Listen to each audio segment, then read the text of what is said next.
pour intervenir dans ce cycle sur la cuisine sans la chimie, est-ce possible?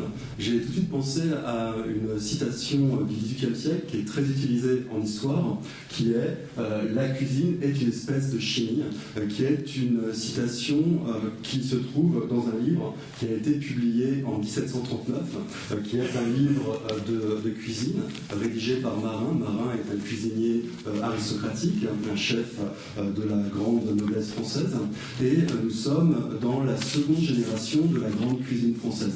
La cuisine française réputée telle que nous la connaissons aujourd'hui est née au XVIIe siècle, sous le règne de Louis XIV, et sous le règne de Louis XV, on a une nouvelle cuisine qui se développe dans le cadre des petits soupers fins, une cuisine plus raffinée. Et ce livre de cuisine, qui est publié en 1739 par un éditeur parisien, s'inscrit totalement dans cette nouvelle cuisine. Alors le livre en lui-même n'est pas forcément très innovant. C'est avant tout un livre sur le savoir-faire, le savoir-traiter, et vous avez un inventaire, un répertoire de recettes de cuisine.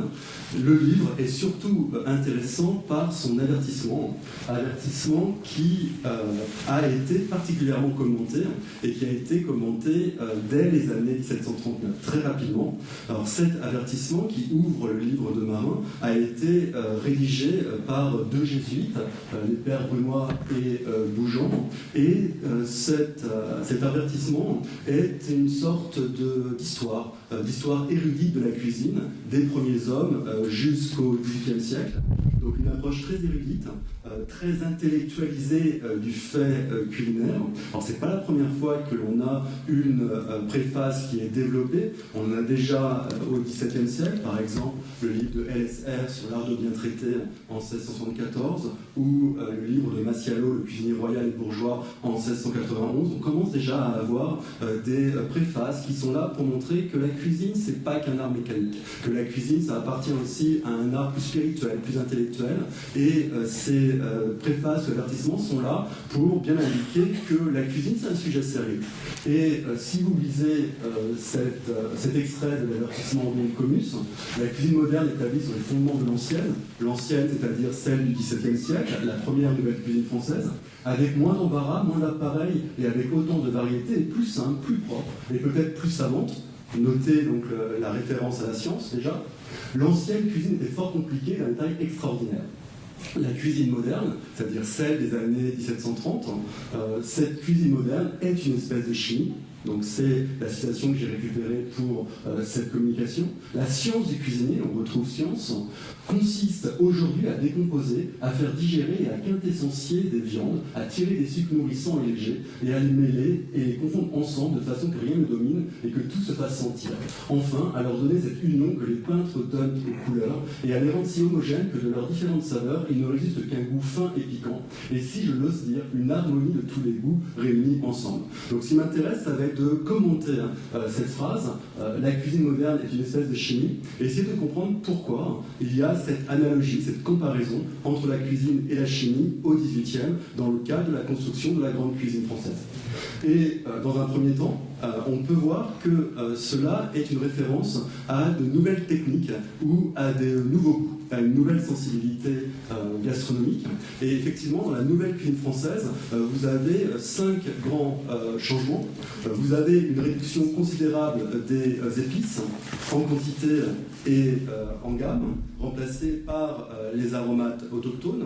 Vous avez une réduction considérable de l'acidité qui ne sera conservée que pour la cuisine du poisson et pour les vinaigrettes accompagnant notamment les salades. Vous avez une forte présence du beurre. Le beurre devient quasiment une signature de la cuisine française. Le beurre étant utilisé pour lier des sauces, donc on a une cuisine plus onctueuse, plus grasse à partir du XVIIe siècle. Vous avez une nette séparation du salé et du sucré, avec l'idée que le repas commence par le salé et doit se finir par le sucré, et l'idée qu'il y aurait une incompatibilité entre un certain nombre de denrées salées et avec le sucre. Et enfin, et c'est ça qui nous intéresse sur la notion de chimie ici, la présence d'une pré-cuisine, une cuisine qui va être nécessaire pour réaliser la grande cuisine française, ce qu'aujourd'hui on appelle la mise en place, ce qu'on peut appeler une pré-cuisine au XVIIIe. Et donc le terme qui est intéressant pour nous, c'est le terme de quintessence, quintessentiel.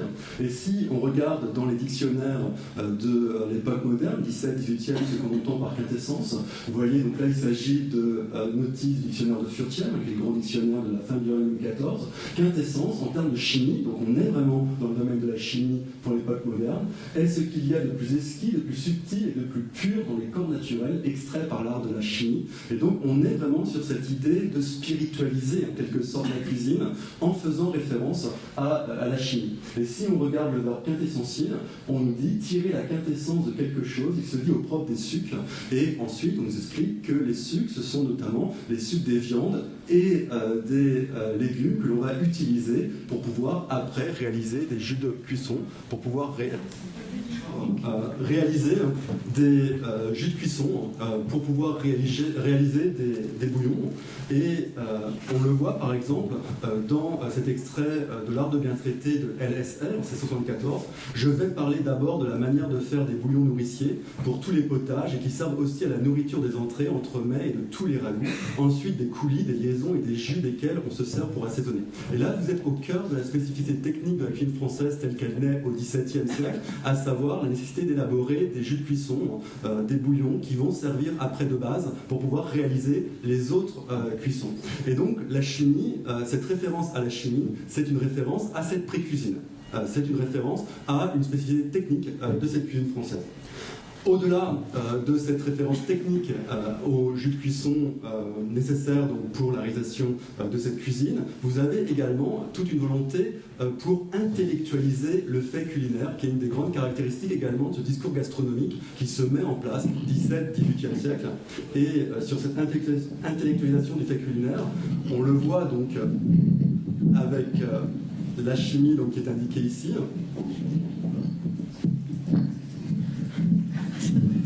Sabotage. Donc, on le voit avec l'utilisation de savantes, on le voit avec l'utilisation de peinture. Dans la préface, dans l'avertissement, on essaye d'anoblir le fait culinaire en l'associant à des arts. Donc avec la peinture, avec harmonie qui renvoie à la musique, mais également aux sciences, avec la chimie, qui est une façon de bien montrer que la cuisine n'est pas un art purement mécanique, mais que ça peut renvoyer à une autre dimension. Et effectivement, à l'époque moderne, les élites s'intéressent à la cuisine. Les élites s'intéressent à la cuisine comme les élites peuvent s'intéresser à la musique, à la chimie, à la peinture, etc. Et on le voit par exemple dans les lettres de Madame Palatine. Madame Palatine, c'est la belle-sœur de Louis XIV et c'est la mère de Philippe d'Orléans qui sera régent de France de 1715 à 1723, au tout début du règne de Louis XV. Et Madame Palatine dit au sujet de son fils, mon fils sait faire la musique, pardon, mon fils sait faire la cuisine, c'est une chose qu'il a apprise en Espagne, il est bon musicien, comme tous les musiciens le reconnaissent, il a fait 2 opéras qu'il a fait représenter pour sa salle et qui avaient du mérite, mais il n'a pas voulu qu'on les représentât en public. Et donc là, on a cette idée du gentilhomme, de l'homme bien né, qui parmi les talents qu'il doit avoir, on peut retrouver la cuisine, comme la musique, ou comme la peinture. Et sur un autre extrait de la correspondance de Madame Palatine, et, elle évoque également le goût de Philippe d'Orléans pour tous les beaux-arts. Donc on va retrouver la cuisine dans les beaux-arts, et par-dessus tout de la peinture à laquelle, disent les peintres, ils s'entendent très bien. Ils aiment distiller, et donc on voit avec distiller la référence à la quintessence également, et donc à l'alambic, et donc à tout un imaginaire de la chimie tel qu'on peut l'avoir au XVIIe, XVIIIe, se plaît à la conversation et ne cause pas mal. Il aime aussi la musique, et donc on voit qu'on est totalement dans cette volonté d'anoblir le fait culinaire en essayant de l'associer au talent que peut avoir un gentilhomme et à la curiosité intellectuelle qu'il peut avoir. Et effectivement, le cabinet de chimie, tel qu'il se développe dans la société aristocratique fin 17e et au 18e, a des parentés avec l'office et avec la cuisine. Là, vous avez un frontispice d'un livre d'économie rurale de 1711. Vous avez au premier plan une cuisine de représentée. Au second plan, vous avez une porte qui est ouverte et vous avez une femme qui va entrer dans un lieu qui est l'office. C'est là où on va notamment distiller des végétaux pour obtenir des sirops, par exemple. On peut distiller des graines de fenouil pour faire de la fenouillette qui est utilisée à la fin du XVIIe pour faciliter la digestion. Si on regarde donc ce lieu peut très bien ressembler également à un cabinet de chimie. C'est-à-dire qu'il y a une parenté dans cette culture matérielle. On le voit également, cette parenté, dans ce rapprochement qu'on peut faire entre un laboratoire de chimie et une vue d'une cuisine. Le laboratoire de chimie, c'est une maquette qui est conservée au musée des Arts et Métiers, maquette qui avait été demandée pour l'instruction des princes d'Orléans, donc cousins du roi de France. Les Orléans, ce sont ceux qui ont l'éducation la plus progressiste à la fin du XVIIIe. Il y a une école de modernité et pour leur apprentissage, donc, il y a toute cette réflexion autour du laboratoire de chimie qui reprend en fait les planches de l'encyclopédie. Or, vous remarquez qu'il y a un vrai parallèle entre ce qui est nécessaire pour un laboratoire de chimie et le potager qui est ce qu'on peut appeler aujourd'hui le piano ou chez les particuliers, gazinières, etc. Et il y a une véritable parenté technique sur le mobilier culinaire, sur les ustensiles qui vont être utilisés. Et ça fait qu'il y a une vraie parenté que l'on peut créer entre la cuisine et la chimie. Et surtout, l'enjeu, c'est de montrer que la gourmandise peut être bonne, qu'on peut sérieusement s'intéresser à la nourriture et à la cuisine. Et le problème de la mauvaise gourmandise, avec cette représentation de gula, gula c'est le gosier en latin et c'est le terme qui est utilisé pour parler du péché de gourmandise, un péché capital, on voit que l'on met en avant le gosier, le ventre, et la mauvaise gourmandise, on a une descente vers le bas du corps qui est ignoble dans la culture occidentale, que l'on cache, alors que le haut du corps, on va le mettre en réalité en avant, puisque c'est beaucoup plus positif dans cette culture judéo-chrétienne. L'idée, c'est que la mauvaise gourmandise, c'est pour le ventre, le bas-ventre, et donc on est sur quelque chose de négatif. Au contraire, si on commence à évoquer la chimie, et si on fait un parallèle entre la chimie et la cuisine, ça veut dire qu'on ne s'intéresse pas au bas du corps, mais on va s'intéresser au cerveau, on va s'intéresser au palais. Et si on s'intéresse au palais, on s'intéresse au cerveau, et on le voit très bien sur ce frontispice de l'Almanach des gourmands de Grimaud de la Reynière. Grimaud de la Reynière, c'est un des auteurs majeurs du discours gastronomique français avec Brillat Savarin. Grimaud de la Reynière publie 8 livraisons de l'Almanach des gourmands entre 1803 et 1812. Là, vous avez un frontispice de 1805, et vous voyez comment il représente le bon gourmand, c'est-à-dire l'image du gastronome. Il utilise d'ailleurs le terme de gastronome plusieurs fois dans son almanach. Il représente donc un gourmand qui est dans sa bibliothèque, dans son bureau, il est en train de réfléchir. Ce que l'on voit, c'est surtout le haut du corps, c'est surtout le visage et le cerveau. Et pour bien montrer qu'on est en train d'intellectualiser le fait culinaire, on a placé une bibliothèque, on a supprimé les livres et on a mis à la place des victuailles pour bien indiquer qu'on est dans un acte intellectuel. Or, la chimie, c'est cette référence au palais, c'est la référence au haut du corps. Parce que la chimie, c'est pour spiritualiser dans la société du XVIIe siècle. Donc, l'idée, c'est de faire un lien entre le palais et le cerveau, de retourner totalement cette anatomie négative du gourmand du haut vers le bas pour être plutôt dans cette élévation spirituelle. Et on le voit chez Grimaud de la Reynière lorsqu'il évoque un des gastronomes du Premier Empire, qui mieux que vous réunit au plus haut degré toutes les qualités qui constituent le gastronome le plus intrépide. Santé ferme, appétit robuste, connaissance profonde, estomac à toute épreuve, auquel vous joignez un palais tellement organisé, tellement délicat, tellement susceptible, c'est-à-dire sensible, exercé, qu'il pouvait passer pour le plus parfait des alambics. Et vous voyez que là, on est dans cette culture de la science, qui est une culture qui est partagée par les élites du XVIIIe siècle. Toutes les marquises ont leur petit cabinet de chimie. on ne sait pas trop ce qu'elles y font, mais en tout cas, il y a cette volonté d'afficher la modernité de l'époque par ces cabinets de chimie. Et donc, dans la phrase « la cuisine est une espèce de chimie », on a bien cette volonté d'intellectualiser le fait culinaire. Et cette intellectualisation du fait culinaire, on le voit très bien dans une anecdote qui est rapportée par Grimaud de la Reynière. Grimaud de la Reynière va évoquer un passage qui est présent dans les essais de Montaigne au XVIe siècle, où Montaigne croise un maître d'hôtel italien. Et Montaigne est très surpris par la manière dont parle ce maître d'hôtel italien, qui parle des différentes façons de préparer des vinaigrettes pour accompagner les salades, qui parle des différentes façons de gérer les appétits. Et Montaigne trouve ça ridicule. On est au XVIe siècle. Le même texte est récupéré par Grimaud de la Reynière dans son manuel des Amphitryons, qui est un manuel de civilité qui est rédigé en 1808. Et Grimaud de la Reynière ne comprend pas l'ironie. Pour lui, il n'y a pas d'ironie dans le texte de Montaigne. Pourquoi ? Parce que 2 siècles après, ce qui était ridicule pour un Français est devenu habituel dans la bonne société. C'est-à-dire de cette manière d'intellectualiser le fait culinaire. Enfin, si je continue à commenter cette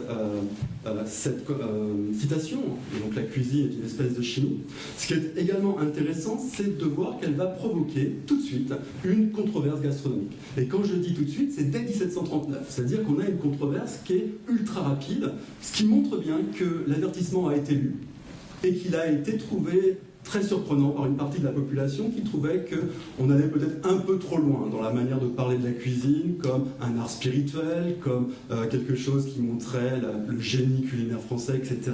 Et cette lettre, qui est publiée par un Français, le comte des Alleurs, s'appelle « Lettre d'un pâtissier anglais », évidemment, au nouveau cuisinier François. Nouveau cuisinier François, c'est une façon de faire référence à la nouvelle cuisine. Et dans cette lettre d'un pâtissier anglais, vous avez 9 fois le terme quintessence qui est utilisé, qui est bien une façon d'indiquer que c'est ce terme-là qui a surpris et que l'on a trouvé un petit peu ridicule dans un contexte culinaire, et il utilise 14 fois le terme de nouvelle cuisine. Donc on est bien dans cette ambiance de création d'une nouvelle cuisine, et ce texte se moque de la manière dont on peut concevoir la cuisine et en parler. On le voit donc à la fin, quel ragoût pour les personnes délicatement voluptueuses qu'un plat géométriquement chimique où il n'entre que des quintessences raisonnées et dégagées avec précision de toute terrestréité. Donc là, il se moque de ce côté où on intellectualise trop le fait culinaire. Il évoque par exemple des quintessences de papillons, des quintessences de tête de linotte pour faire ce genre de nourriture. Il explique qu'une sauce sans quintessence est une sauce fade, etc. Donc tout ça est très ironique sur les dons de Comus. Donc en conclusion, en 2 points. Première conclusion sur ce que cela nous apprend sur cette nouvelle cuisine française, ce que cela nous apprend sur cette révolution culinaire. Alors, premier élément, ça nous montre bien les changements techniques et gustatifs qui ont lieu en France entre le XVIIe et le XVIIIe, qui vont donc annoncer totalement la grande tradition culinaire française actuelle, avec notamment cette pré-cuisine. Deuxième élément, ça nous annonce également l'intellectualisation du fait culinaire, qui est une des grandes caractéristiques de la cuisine en France, où encore aujourd'hui, vous avez des gastronomes qui vous disent ce qu'il faut faire, ce qu'il ne faut pas faire, comment il faut parler correctement, etc. Ça fait partie également de l'ADN de la cuisine française, qui est très probablement un héritage italien. Et troisième élément, les controverses. Les controverses qui font partie également de l'ADN de la cuisine française.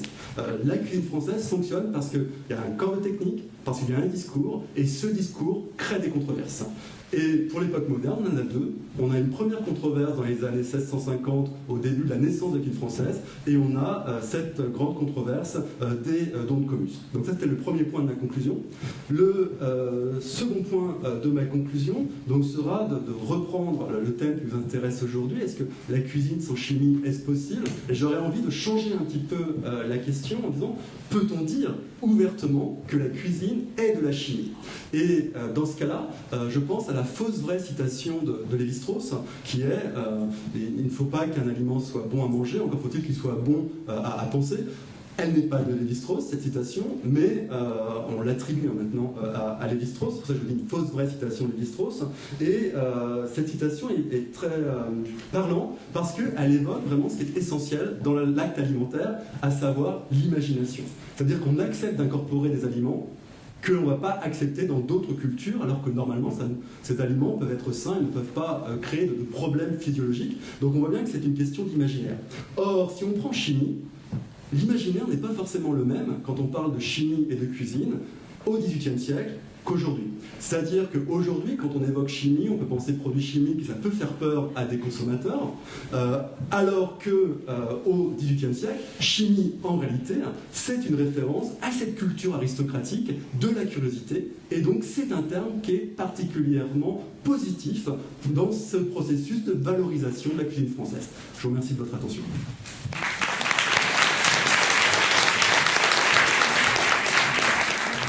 Je vous parlais de chimie, donc ça va faire la suite de ce qui vient de nous être dit.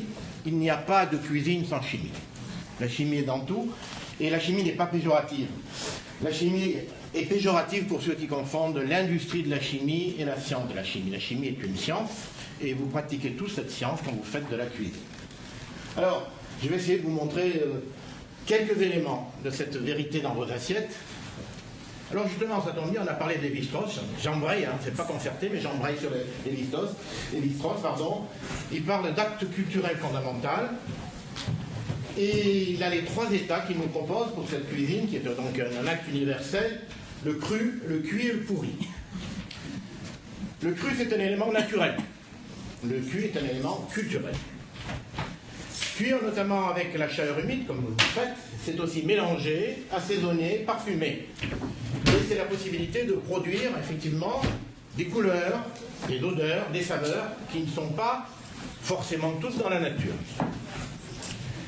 Puisqu'on a parlé de physiologie aussi, décidément, la physiologie du goût, vous savez que le plus célèbre, c'est Brillat-Savarin, c'est aussi un régional de l'État, puisqu'il savait, il est né à Velay, et qui donc dans sa physiologie du goût disait que la gastronomie, c'est la connaissance raisonnée de tout ce qui se rapporte à l'homme en tant qu'il se nourrit. Et puis, autre citation, la découverte d'un mets nouveau fait plus pour le bonheur du genre humain que la découverte d'une étoile. Je vous laisse commenter et apprécier avec l'iconographie. Alors, la gastronomie, si on veut la définir, c'est la discipline qui traite de l'art du bien manger, c'est-à-dire de l'art de préparer les aliments, les cuisiner, les consommer. Et la cuisine, c'est l'ensemble des techniques de préparation, de cuisson et de transformation de ces aliments. Donc la cuisine, en fait, c'est une nécessité, car depuis la préhistoire, l'être humain se nourrit non seulement d'aliments à l'état brut, comme des graines ou des fruits, mais aussi d'aliments qui sont indigestes sans transformation préalable, comme des viandes, des graines et des tubercules. Vous reconnaissez ici le sanglier d'Astérix, au passage. Et il faut donc cuisiner pour les rendre comestibles. La chimie. Alors qu'est-ce que c'est que la chimie? Bon, définition très simple. C'est la science qui étudie la matière. Avec un petit problème aussi, c'est le problème de composition, de propriété. Et donc cette chimie, est-ce qu'elle se retrouve sous la forme de molécules dans vos mets? Est-ce qu'il y a des réactions dans votre assiette? En fait, la cuisine et la chimie, depuis la nuit des temps, elle est déjà dans vos assiettes. Et là, puisqu'on va encore faire une allusion avec le XVIIIe siècle, rien ne se perd, rien ne se crée, tout se transforme. Ce principe énoncé par Lavoisier, qui a mal fini malheureusement, Lavoisier, et concerne en fait aussi la préparation des aliments, en tant que justement transformation de la matière. Chaque jour, si vous battez, vous pétrissez, vous chauffez vos aliments, vous faites de la chimie culinaire appliquée. Et qu'est-ce que vous faites? Vous modifiez l'agencement des principaux constituants que sont alors les protéines, les glucides et les lipides. Alors, si on fait aussi une petite biographie, à dire récente, donc on passe du 18e, on va passer au 20e siècle, 21e siècle, le premier qui s'est intéressé à la gastronomie, cuisine et sciences, c'est Harold McGee, avec son ouvrage, donc Food and Cooking. C'est la première bible de la cuisine scientifique, on va dire moderne. Donc il a essayé de voir comment appliquer les principes de l'expérimentation scientifique à la préparation des aliments. Ensuite, vous en avez deux dont un qui est célèbre en France, Hervétis, c'est Nicolas Curti d'abord, en Angleterre, et Hervétis. Et ils se sont intéressés donc à peut-on appliquer une méthodologie scientifique aux différentes transformations culinaires, et notamment sur des processus physico-chimiques que l'on met à l'œuvre, au départ de manière empirique, dans l'art culinaire.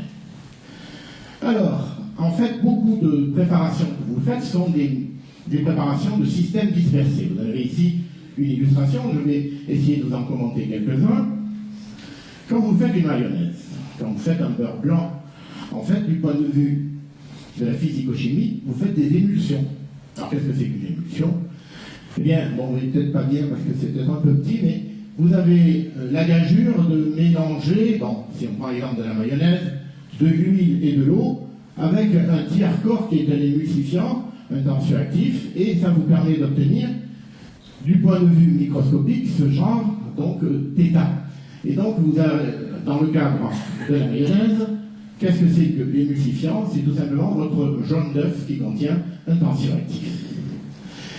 C'est ce mélange qui est donc macroscopiquement homogène, mais microscopiquement hétérogène, qui permet le mélange des deux substances qui ne sont pas miscibles naturellement.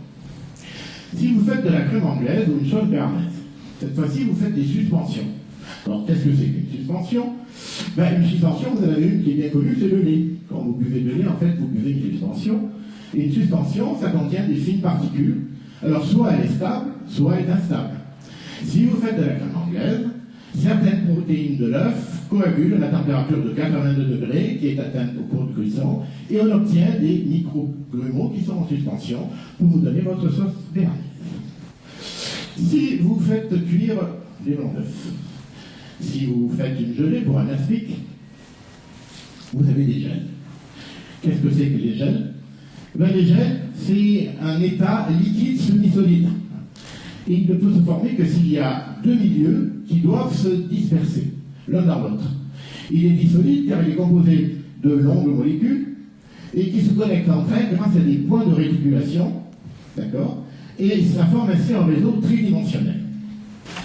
Alors on va continuer dans le dessin, cette fois-ci avec des blancs en neige de la crème chantilly. Qu'est-ce que c'est que ces aliments-là? Ce sont des mousses. Qu'est-ce que c'est qu'une mousse? Eh bien une mousse, c'est une dispersion de bulles d'air, cette fois-ci, de bulles de gaz dans un liquide. Voilà, bon, c'est peut-être moins appétissant, mais voilà des blancs en neige vus au microscope. Et donc vous avez des chaînes de protéines qui entourent des bulles d'air. Et donc vous avez différentes structures de mousse, hein, bon, qui permettent de caractériser ce que vous êtes en train de fabriquer. Alors, après avoir vu ce rapide élément sur la physico-chimie, je vais essayer de vous montrer rapidement les réactions culinaires que vous pouvez retrouver dans l'exposition. À l'exception des fruits et de quelques légumes que l'on peut consommer crus, la plupart de nos aliments, vous le savez, sont cuisinés. Et ce sont des mets que nous consommons, ça introduit donc des transformations, alors d'origine thermique, enzymatique ou physico-chimique. C'est ainsi que vous allez créer l'arôme et le goût de vos plats, sans oublier la couleur et la structure. Un seul exemple que je vais vous présenter un peu en détail, c'est la réaction de Maillard. Donc je vais faire de vous des petits chimistes pour ceux qui ne le savent pas déjà. Alors, la réaction de Maillard, c'est l'une des réactions les plus connues, et c'est aussi le fait qu'il y a des centaines de réactions chimiques qui se produisent dans votre cuisine, toujours à votre insu, et on va vous la présenter pour vous montrer les différentes facettes, puisqu'elle est en fait omniprésente. Voilà. Par exemple, vous reconnaissez du café, pardon, je suis trop vite là. Donc, vous reconnaissez du café, vous reconnaissez du thé, vous reconnaissez du cacao, vous reconnaissez un steak, vous reconnaissez une brioche. Alors, qu'est-ce qu'il y a de commun entre tous ces éléments? Eh bien, ce qu'il y a de commun, ben, pour les trois premiers, le café, le thé ou le cacao, vous faites une opération de torréfaction. Cette torréfaction qui conduit justement à l'aliment que vous désirez ensuite consommer. Quand vous faites une pièce de bœuf, quand vous la faites rôtir, c'est donc du rôtissage. Et pour la brioche, c'est la cuisson au four. Alors qu'est-ce qui relie tous ces aliments avec leur coloration et leur odeur et leur texture? Eh bien, ces opérations ont un dénominateur commun, c'est l'action de la chaleur, qui déclenche une réaction chimique entre sucre et protéines. cette réaction a été trouvée par Louis-Camille Maillard. Là, nous passons au XXe siècle, au début du XXe siècle. Et cette réaction est assez universellement connue. Alors, je vais essayer de vous la présenter rapidement, puisque c'est une réaction qui nous permet d'obtenir un grand nombre de produits colorés, qu'on appelle des mélanoïdines, et un grand nombre de substances aromatiques, qui sont les furanones, pyranones et pyrazines. Vous avez d'ailleurs quelques dessins sur les tabliers des mangas qui sont dans l'exposition. Alors, les mélanoïdines, on ne va pas rentrer dans le détail des structures, ce sont des polymères bruns qui sont responsables de la couleur de nombreux aliments. La coupe du pain, le café, le chocolat, le torréfié, les viandes grillées, la bière, etc. Et puis, les produits comme les furanones, pyranones, pyrazines, ce sont des substances volatiles qui, même à l'état de trace, sont responsables des odeurs et des arômes. Alors, les conditions de la cuisson et de la composition des aliments déterminent justement les voies de cette réaction de Maillard que je vais vous illustrer. Alors, les molécules de départ potentielles et les voies réactionnelles sont très variées, multiples, et ça conduit au fond à une infinité d'arômes et de goûts. C'est ce qui fait tout le charme de la cuisine que vous pratiquez ou que vous consommez. Alors, on va rentrer un peu plus dans le détail de la chimie. Les acteurs, ils sont deux, un sucre et un composé aminé. Alors, les sucres, bon, vous connaissez glucose et fructose, donc ça c'est les sucres courants, qu'on appelait autrefois des hydrates de carbone. Et le plus simple sont les oses, donc tels que le glucose ou le fructose. Si vous associez deux molécules, une de glucose et une de fructose, vous avez aussi quelque chose que vous connaissez qui est du saccharose, c'est-à-dire donc un disaccharide, et il va intervenir dans la réaction. Ce qu'on va noter, c'est que, sans vous faire trop de chimie organique, c'est qu'en fonction du milieu, on a une forme cyclique et une forme linéaire, et ce qui m'intéresse, quand vous pouvez oublier tout le reste, c'est qu'il y a ici un élément en rouge avec un carbone et un oxygène qu'on appelle un carbonyle. Et à partir de là, donc ce groupe carbonyle qui est commun à l'ensemble, si vous réagissez avec une amine, d'accord, on va obtenir cette réaction qui constitue la création d'une base de chiffres. Alors, vous retenez simplement création avec une base. Alors, d'où viennent les amines?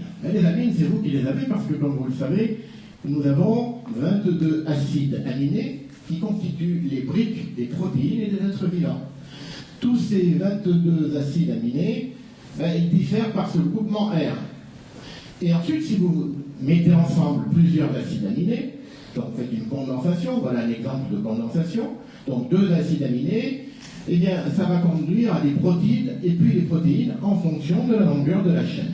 Donc si vous avez le N ici qui est petit, vous avez des protéines, s'il est grand, vous avez des protéines. Et la première réaction dans la réaction de Maillard consiste justement à éliminer une molécule d'eau entre ce fameux carbonyle du sucre et une fonction amine de la protéine. Vous êtes parti pour la réaction de Maillard.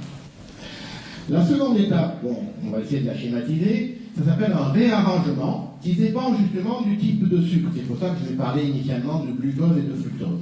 Donc selon le type de réarrangement, je vais vous montrer le dessin, ça sera plus simple à comprendre, on va avoir, voilà, à partir du glucose, ce type de réarrangement, en fait il suffit de lire les petits dessins, même si pour vous ça ne signifie pas grand-chose, entre guillemets, donc voilà le sucre, voilà la protéine, voilà le sucre et voilà la protéine. Et selon le type de réarrangement dans l'espace, on va avoir maintenant une dégradation de ces produits, et ça va nous conduire soit à des composés hétérocycliques responsables des odeurs, je vais vous les montrer dans quelques instants, soit si on poursuit la réaction, jusqu'à des composés polymériques. Alors parmi les composés qui sont hétérocycliques, aromatiques, les plus importants, c'est peut-être les pyrazines. Donc ici vous avez la molécule simple de pyrazine, qui a une puissance olfactive très élevée. Et donc en très faible quantité, je ne peux pas vous donner de chiffres comme ça de mémoire, elle participe aux notes caractéristiques des aliments, torréfiés, puis au four, grillés ou rôtis. Donc si on parle de la pyrazine de base, cette pyrazine de base, la voilà, ensuite il va simplement falloir greffer différents substituants et pour obtenir des odeurs différentes. L'arôme perçu donc dépend de la nature justement de ces substituants. Alors voilà. Par exemple, ici, la pyrazine avec ce groupement-là, c'est une odeur de brûlé. L'odeur de brûlé caractéristique, c'est cette pyrazine.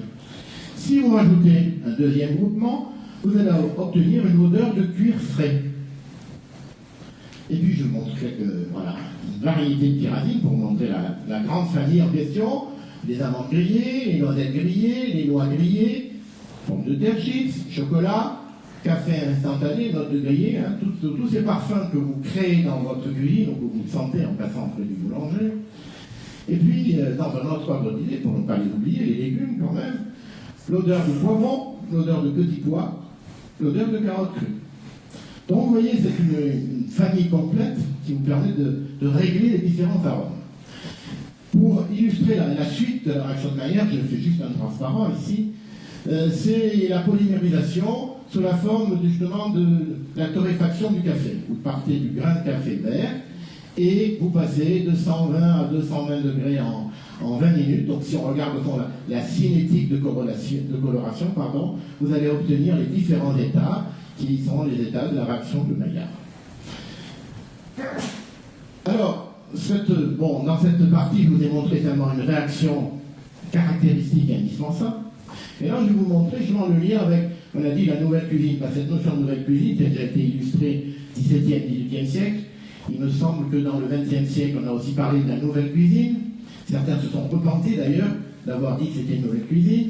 Qu'actuellement, il y a encore eu une nouvelle cuisine, il y a, on va dire, une dizaine d'années, la fameuse cuisine moléculaire, qui elle aussi est pas mal critiquée aussi. Mais donc, je vais terminer en vous proposant que la chimie, telle que vous, la chimie elle-même, donc sortie du laboratoire, des perles d'alginate que vous pouvez aussi retrouver dans les ateliers. Alors, les perles d'alginate, c'est déjà joli à voir, mais alors comment les fabrique-t-on? Je vais vous donner la recette. L'idée c'est, il existe des techniques dites de micro-encapsulation. Ça veut dire quoi? Ça veut dire qu'on est capable d'enrober dans de petites billes un principe actif. Alors ce principe actif, ça peut être un principe culinaire, c'est-à-dire par exemple du vinaigre balsamique, un jus de fruits, etc. Donc l'idée c'est qu'on peut fabriquer des billes donc, nouvelles avec une préparation culinaire. La réponse est oui. Et on va se servir de produits entre guillemets naturels, puisque c'est l'acide alginique qui est un extrait d'algue, qui donne justement des réseaux gélifiés en présence d'ion calcium. C'est ce que je vais vous montrer. Alors, on va faire tomber des perles d'une préparation alimentaire liquide contenant de l'alginate de sodium dans une solution aqueuse d'un sel de calcium et on obtiendra l'effet souhaité, c'est-à-dire la formation de perles. Alors, voilà la recette. Vous prenez 100 ml, la recette pour faire des billes de poire, 100 ml de nectar de poire. Vous prenez 1 g d'alginate de sodium. Alors, je n'ai pas résisté à vous mettre son nom E401, c'est ce nom qui effraie les gens lorsqu'ils regardent les étiquettes, parce qu'ils disent, oh, il y a du E401, ou il y a du E102, c'est du caramel, et donc, etc. Donc, ça veut dire que vous pouvez le trouver donc, dans le commerce. L'alginate de sodium, il n'a rien de néfaste, il peut se consommer sans problème. Vous mettez 2 g de chlorure de calcium alimentaire, entre guillemets. Alors, si vous voulez vraiment faire encore plus alimentaire, vous pouvez prendre du lactate de calcium, de tout ce qui est du calcium. Vous mélangez à sec 1 g d'alginate avec 1 g de sucre. Vous ajoutez un peu d'alginate au jus de poire en fouettant jusqu'à dissolution complète. On retrouve l'agitation du chimiste. Deuxièmement, la solution de chlorure de calcium que vous avez préparée, une solution de chlorure de calcium à 2%, 10 g de chlorure de calcium pour un demi-litre d'eau, et vous allez placer une passoire qui va baigner dans la solution. Pourquoi la passoire? Parce que si vous réalisez vos petites perles, il va falloir les ressortir. Alors, formation des perles. Vous remplissez une seringue ou un compte-gouttes avec la préparation. Vous faites tomber les gouttes dans la solution de chlorure de calcium, et c'est magique. Les perles se forment, et plus les perles trempent dans la solution, plus elles durcissent. Et à la fin, vous allez avoir, au bout d'une dizaine de secondes, pouvoir sortir les perles avec la passoire, les rincer dans de l'eau afin de les consommer sans risque. Le but, c'est pas de consommer du chlorure de calcium, mais c'est pas que vous le faites très mal, mais enfin quand même. Donc ça n'est pas tellement agréable dans le goût. Donc vous allez les rincer, vous allez obtenir votre produit, avec un petit peu d'habitude, vous allez obtenir ce produit, c'est-à-dire des perles, donc des perles de poire. Alors, ce succès, entre guillemets, d'une partie de la cuisine moléculaire, parce qu'il y en a d'autres que vous connaissez, bon, vous connaissez aussi la glace avec l'air liquide, vous connaissez un certain nombre de choses qui ont été popularisées popularisée par Hervétis, mais celle-ci, ça a non seulement été popularisée, mais ça a été même commercialisé. Voilà quelques réalisations sympathiques. Vous pouvez faire un kir avec des perles de framboise ou de curaçao. C'est quand même original comme apéritif. Vous pouvez faire un granité de champagne aux perles de cassis. Des perles de chou-fleur avec un coulis de poivron. Des perles de vinaigre balsamique sur du saumon fumé.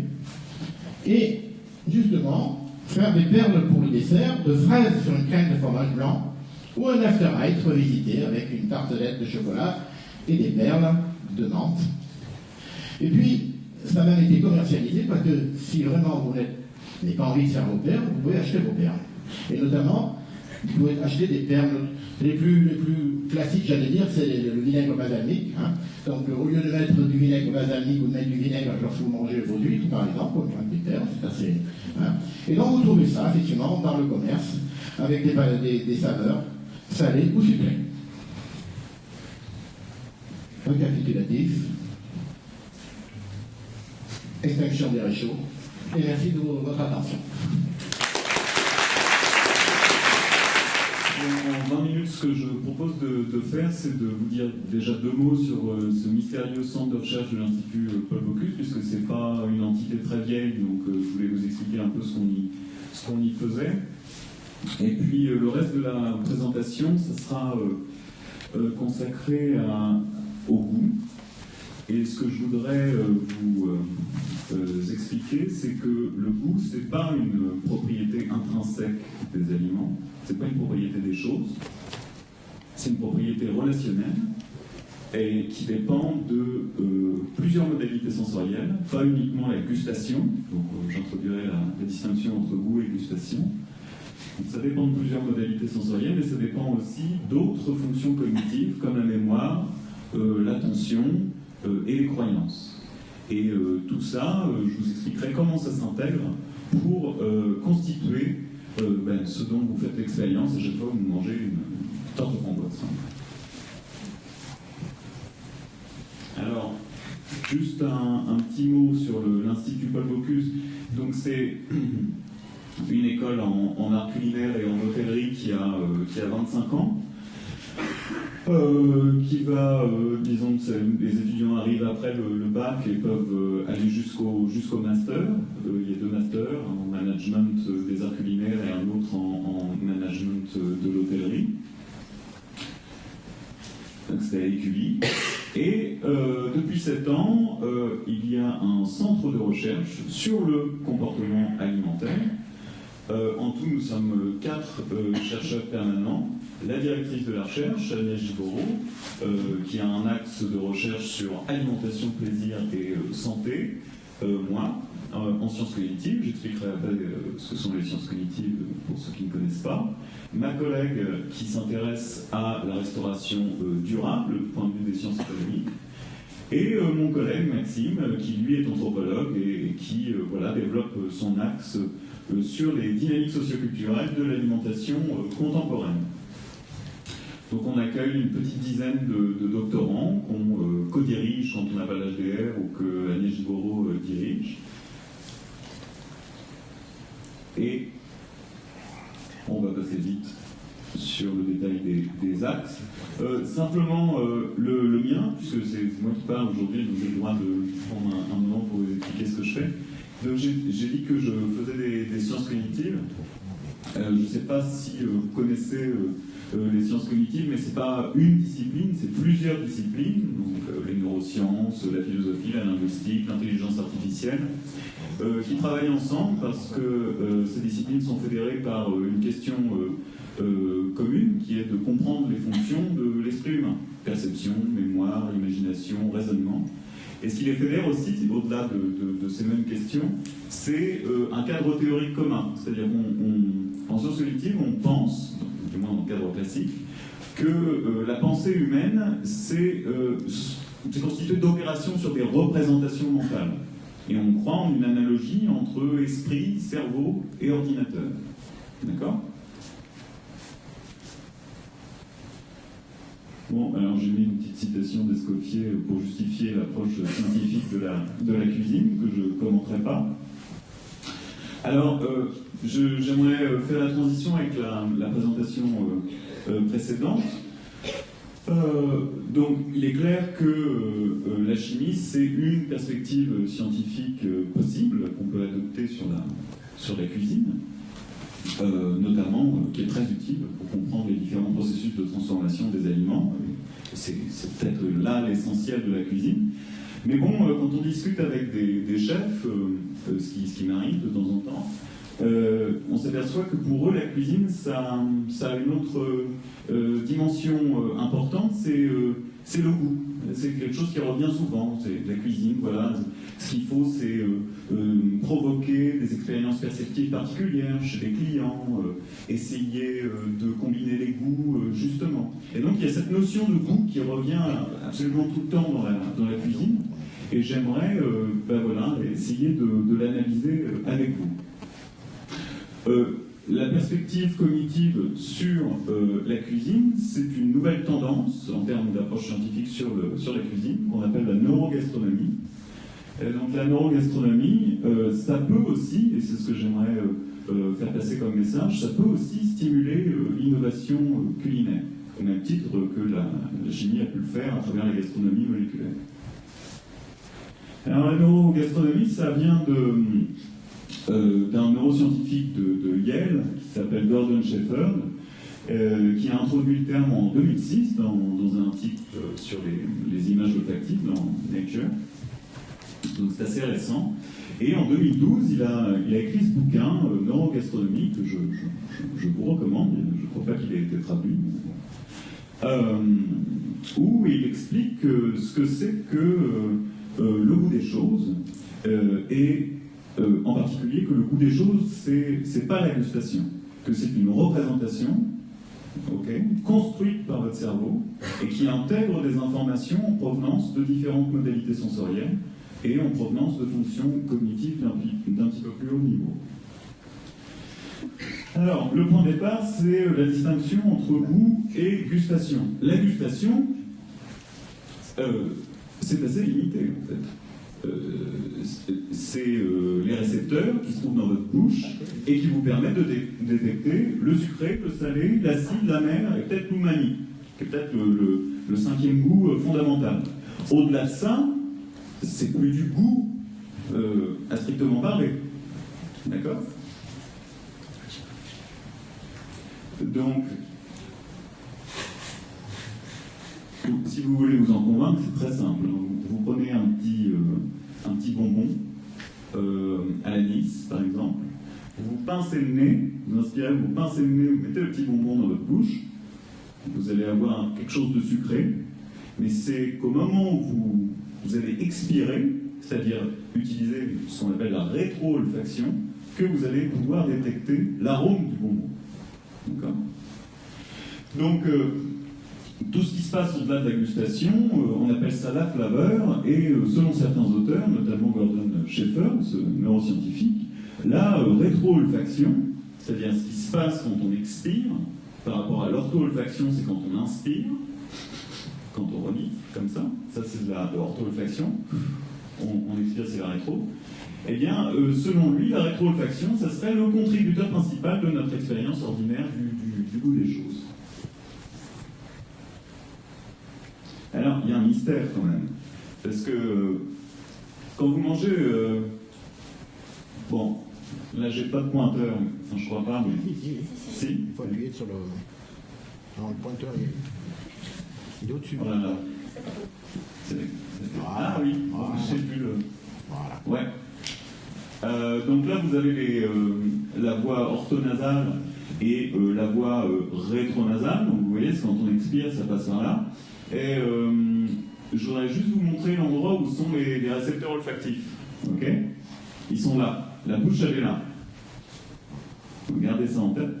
Ils sont au niveau du toit nasal. Donc, il y a une question de recherche là, quand même. Parce que moi, quand je mange ma tarte aux fraises ou ma tarte aux framboises, je fais l'expérience du goût de la tarte aux fraises dans la bouche. Mais j'ai pas dans la bouche de récepteurs à la fraise, enfin aux molécules qui participent au goût de la fraise. Donc comment ça se fait ? Si les récepteurs sont dans le toit nasal et que la rétro-olfaction, c'est bien le contributeur principal du goût des choses, mais pourquoi je ne fais pas l'expérience de mettre tarte aux fraises dans mon toit nasal? Hein? C'est un mystère, ça. Alors, ça c'est moi. Et il y a, en sciences cognitives, il y a un phénomène que j'ai étudié dans ma vie antérieure qui n'avait rien à voir avec l'alimentation, qui s'appelle l'illusion d'amas en caoutchouc. Alors je voulais vous en parler parce que peut-être que vous ne connaissez pas. C'est un phénomène qui a été découvert dans les années 90 par deux scientifiques, Botvinnik et Cohen. Et c'est une expérience très simple, mais qui, vous allez le voir, permet d'éclaircir le mystère que je viens d'introduire avec cette tarte aux fraises. Donc, vous pouvez même le faire chez vous, si vous avez une main en caoutchouc, ce qui est rare, ou si vous avez quelqu'un de bonne volonté, je vous expliquerai après comment. Mais vous prenez un sujet, vous le mettez derrière un bureau, comme ça, vous lui demandez de poser sa main droite, ok? Vous mettez une sorte de bouquin, de telle sorte qu'il n'ait pas d'accès visuel à sa main droite, et du côté visible du bouquin, vous mettez une copie de la main droite du sujet, une main en caoutchouc, ou alors vous demandez à quelqu'un qui se mette derrière le sujet pour passer la main droite. Bon, ça implique une certaine intimité, mais enfin, ça peut être fait. Et enfin, vous voyez bien. Et donc le sujet, il voit une main en caoutchouc, et de l'autre côté du bouquin, il a sa main droite posée.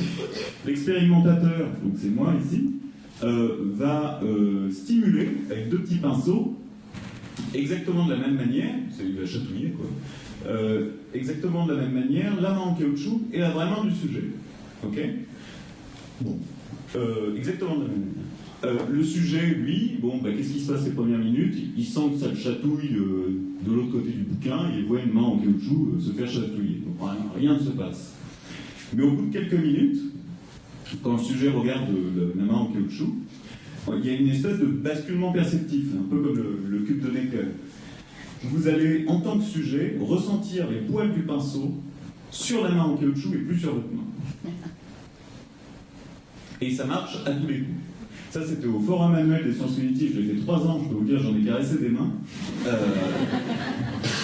Systématiquement. Et une fille est partie en courant, elle me dit « Ah, c'est pas naturel. » Donc c'est très bizarre. Parce que vous êtes touché par le pinceau. Et en principe, je ne peux pas être touché sur une autre partie, enfin sur un corps qui n'est pas le mien. Ça n'a pas de sens de dire je suis touché sur cette bouteille d'eau. Vous êtes d'accord? Philosophiquement, c'est impossible. Bon, là, c'est ce qui se passe. Je suis touché, enfin, je ressens quelque chose comme si j'étais touché sur la main en caoutchouc. Donc, l'explication est assez simple. Enfin, c'est simple. Vous avez plusieurs modalités sensorielles impliquées dans cette expérience. Vous avez le toucher interoceptif, être touché. Vous avez la proprioception qui vous permet de savoir où est la partie de votre corps sans accès visuel à cette partie, okay, qui vous permet de savoir que vous avez les jambes croisées sans les voir. Et vous avez la vision. Là, cette expérience, elle introduit un conflit. Un conflit entre quoi? Entre les informations qui disent votre main est de l'autre côté du bouquin, et les informations visuelles qui vous donnent accès à une stimulation avec le pinceau qui correspond à ce que vous sentez. Et bien votre cerveau, qu'est-ce qu'il fait? Il résout le conflit. Il dit, bon, il y a conflit, il faut trouver une solution. La solution, c'est la solution visuelle. Donc il relocalise la stimulation sur l'objet auquel il a accès, c'est-à-dire la main en caoutchouc. La vision va recalibrer la proprioception et la localisation de la stimulation tactile du sujet. Donc, alors pourquoi je vous ennuie avec ça alors qu'on parle de cuisine? C'est parce que là, vous voyez une situation où des modalités sensorielles interagissent. Et des fois, il peut y avoir certains conflits, et la solution du conflit, elle vient d'une modalité sensorielle. Il y a une modalité sensorielle qui va dominer et qui va contraindre la localisation. Repensez à ma tarte aux fraises. Bon, là, vous avez aussi conflit. Vous avez une stimulation au niveau du toit nasal, mais plein de stimulations dans la bouche. La gustation, mais aussi la somesthésie, c'est-à-dire la perception de la texture, de la température, etc. Bon, voilà, même si la rétro-olfaction, c'est le contributeur principal, clairement, elle perd la bataille pour ce qui est de la localisation de l'expérience. Et c'est la bouche qui remporte tout le mérite. Ok? Bon, alors il y a d'autres types d'interactions, je vais passer vite, mais qui peuvent stimuler aussi les arts culinaires, notre compréhension de ce que c'est que la cuisine. Vous avez un phénomène qu'on appelle intramodal enhancement. Donc c'est le fait que vous avez des seuils de détection pour, imaginons, le sucré, ok? Mais si vous présentez simultanément, et un seuil de détection pour le salé, imaginons vos seuils de détection sont là, ok? Si vous présentez les deux stimuli gustatifs en même temps, d'accord? Et bien ça va abaisser votre seuil de détection. Vous allez être capable de détecter la mixture, alors que les composants, vous serez incapable de les détecter lorsqu'ils seront présentés indépendamment. Ça c'est un phénomène perceptif assez cool. Et vous avez la même chose avec, disons, des modalités sensorielles différentes. Par exemple, si vous ajoutez de la vanille dans quelque chose de sucré, vos sujets ils vont percevoir ce produit comme étant plus sucré qu'en l'absence de vanille. Ok? Bon, c'est sous certaines conditions que ça fonctionne. Mais bon, on n'a pas le temps.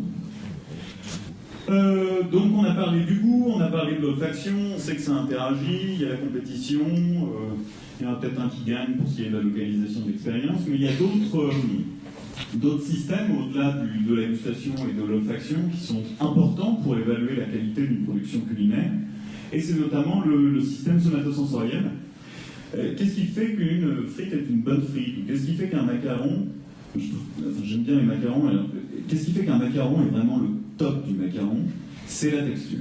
Si c'est à la fois croustillant, nuageux, enfin bon, il y a tout un art du macaron. C'est la texture. Alors, qu'est-ce que c'est quelle est la modalité sensorielle qui vous permet d'apprécier la texture? C'est ce qu'on appelle le système somatosensoriel. Et le système somatosensoriel, il est assez amusant, et je voulais vous présenter la manière dont c'est organisé au niveau cérébral, parce que ça permet d'expliquer une pratique qu'on observe en cuisine. C'est quelque chose de très très concret. Donc il y a quelque chose qui caractérise le cortex somatosensoriel et le cortex moteur, c'est ce qu'on appelle l'organisation somatotopique. Alors somato c'est le corps et topos c'est le lieu.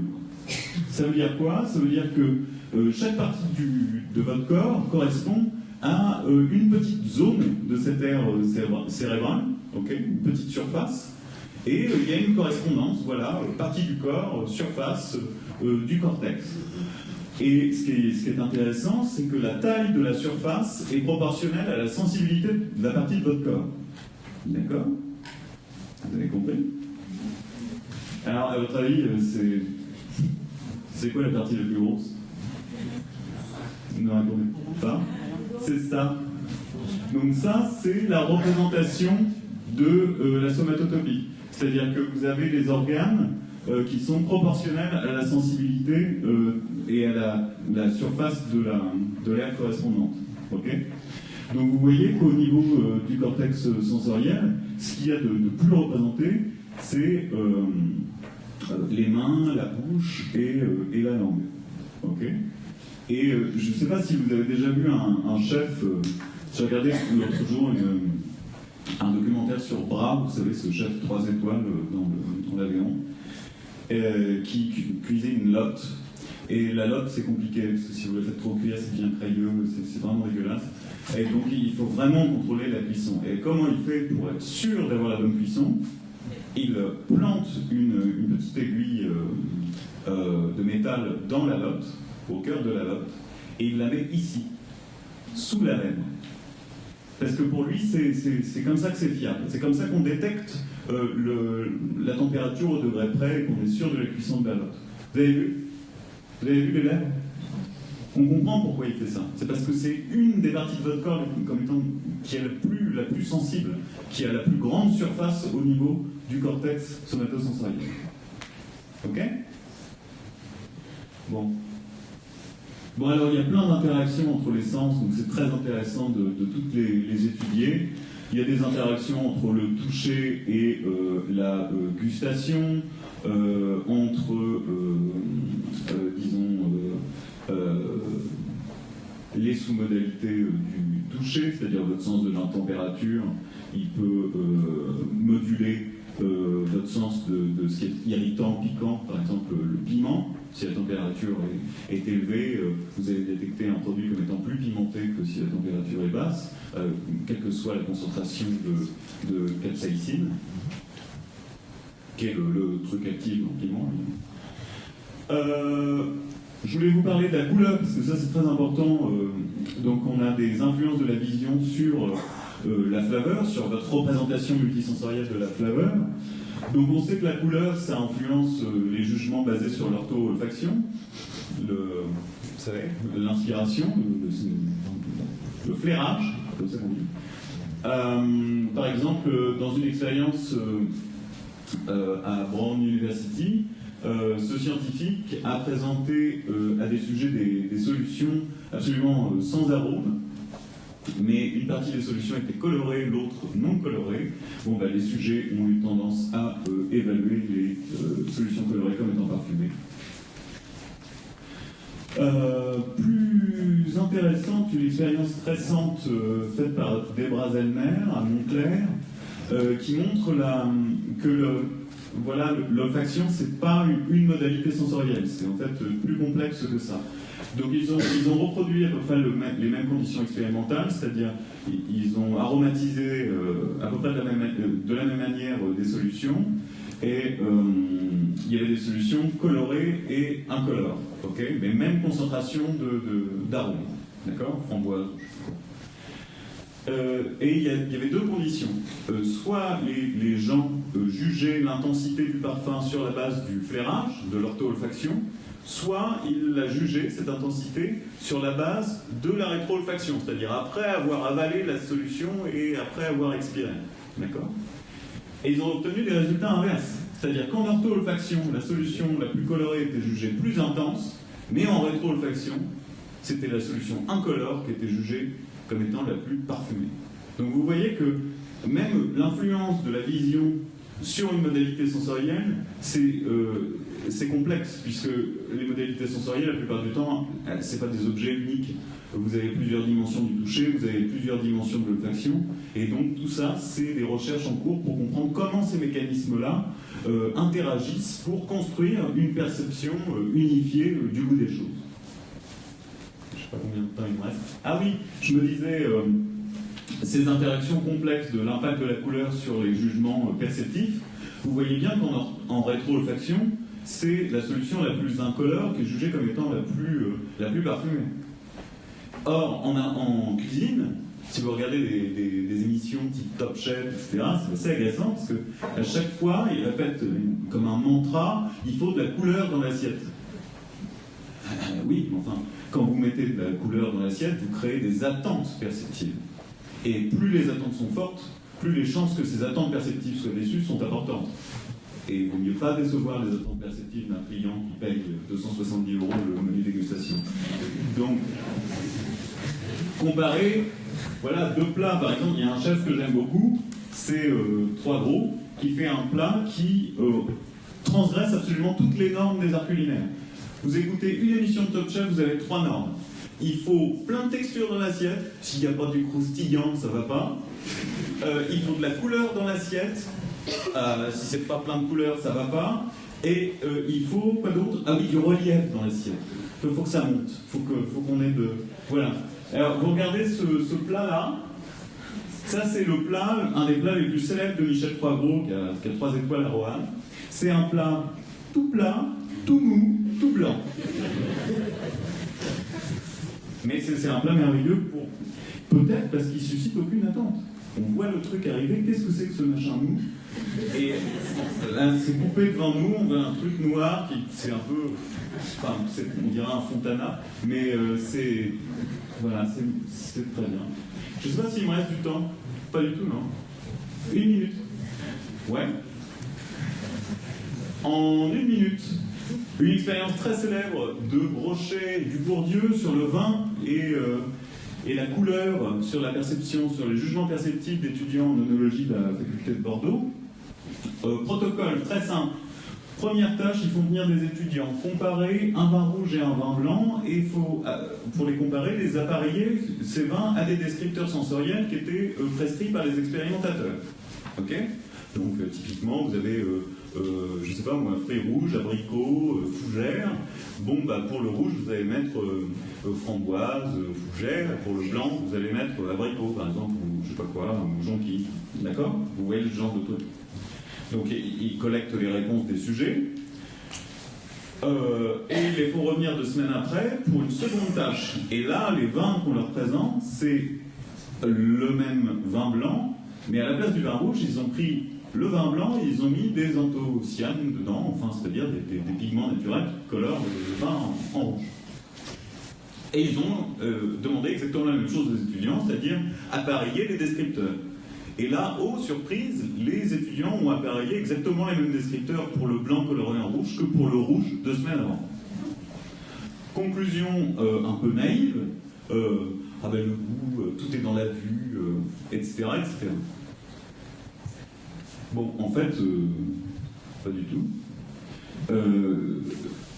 Donc, si vous voulez, on peut faire une première conclusion de ces résultats en disant, ben voilà, la vue, Schaeffer s'est trompé, c'est pas la rétro-olfaction, contributeur principal au goût, c'est la vue, puisqu'on voit bien qu'ils apparient les descripteurs sensoriels d'un vin rouge uniquement sur la base de la couleur, puisque c'est un fichu vin blanc. Mais en fait, il y a d'autres facteurs à prendre en compte, et notamment un facteur sur lequel j'aimerais conclure, qui est la mémoire, et notamment la mémoire épisodique. Rappelez-vous que les étudiants avaient goûté le vin rouge 2 semaines avant de revenir pour le test avec le faux vin rouge. Okay. Or, on sait que certains types de souvenirs, vous avez plusieurs types de souvenirs, vous avez la mémoire sémantique, la mémoire procédurale, et vous avez aussi la mémoire épisodique.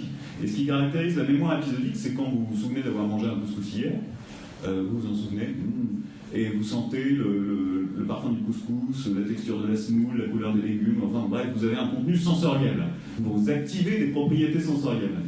Si vous activez un souvenir de ce type dans un contexte expérimental, les sujets vont avoir une propension à attribuer les propriétés sensorielles contenues dans le souvenir aux produits qu'ils ont en face d'eux. Donc s'ils ont appareillé, si vous voulez, les descripteurs du vrai rouge avec le faux rouge, c'est peut-être parce qu'ils avaient le souvenir du vrai rouge, avec les bonnes propriétés sensorielles, qu'ont guidé cet appareillement. Donc ça, c'est pas une hypothèse qui a été formulée par Brochet ou Bourdieu, c'est un peu... C'est plus une hypothèse que je vous livre comme ça, parce que je crée quelque part. Mais ça fait penser un peu à Proust, je vous avais mis Proust, bon on n'a plus le temps, mais lisez du côté de chez Swann, vous verrez, il y a des correspondances.